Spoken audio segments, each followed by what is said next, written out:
حي على الفلاح.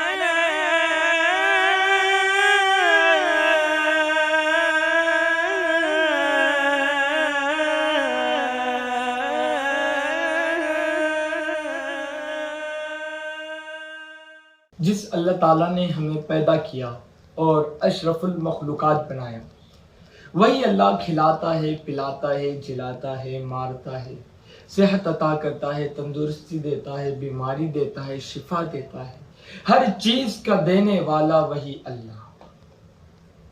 تو بندے کی کبھی نہ کبھی خواہش یہ ضرور ہوتی ہے کہ اتنی نعمتیں دینے والے اس رب سے ہم قریب ہو جائیں۔ تو کیسے قریب ہو ہم اس رب سے؟ کیا چیز ہے، کیا عمل کرنا پڑے گا اس رب کا قرب حاصل کرنے کے لیے جو اپنے بندوں سے 70 ماؤں سے زیادہ محبت کرتا ہے؟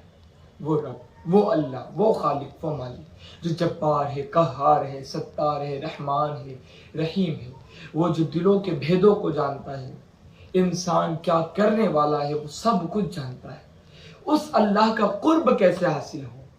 تو آئیے، صحیح مسلم کی حدیث ہے، حدیث نمبر 1083، ذکوان حضرت ابو ہریرہ سے روایت کرتے ہیں کہ رسول کریم صلی اللہ علیہ وآلہ وسلم نے ارشاد فرمایا کہ بندہ اللہ کے قریب ہوتا ہے اس وقت، اور فرمایا سب سے زیادہ، صرف قریب ہی نہیں ہوتا، فرمایا سب سے زیادہ بندہ سب سے زیادہ اللہ سے اس وقت قریب ہوتا ہے جب وہ سجدے کی حالت میں ہوتا ہے۔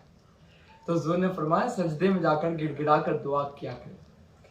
تو ہم نماز کی پابندی کریں، ذوق و شوق کے ساتھ، خلوص کے ساتھ، محبت کے ساتھ اس اللہ کو سجدہ کریں، تو اس وقت ہم بہت قریب ہوں گے اللہ کے۔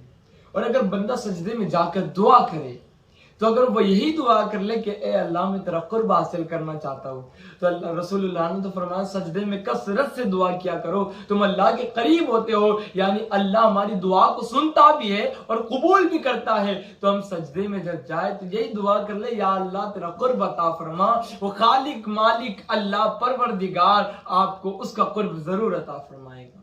تو میرے پیارے آقا صلی اللہ تعالی علیہ وسلم کے پیارے دیوانوں، ایک تو نماز کی پابندی کرے اور سجدے کی حالت میں دعا کیا کرے اللہ سے، دین دنیا دونوں میں کامیابی کے لیے اللہ تعالی ہم سب کو نماز کا دل کے ساتھ، محبت کے ساتھ، خلوص کے ساتھ نماز کی پابندی کی توفیق عطا فرمائے۔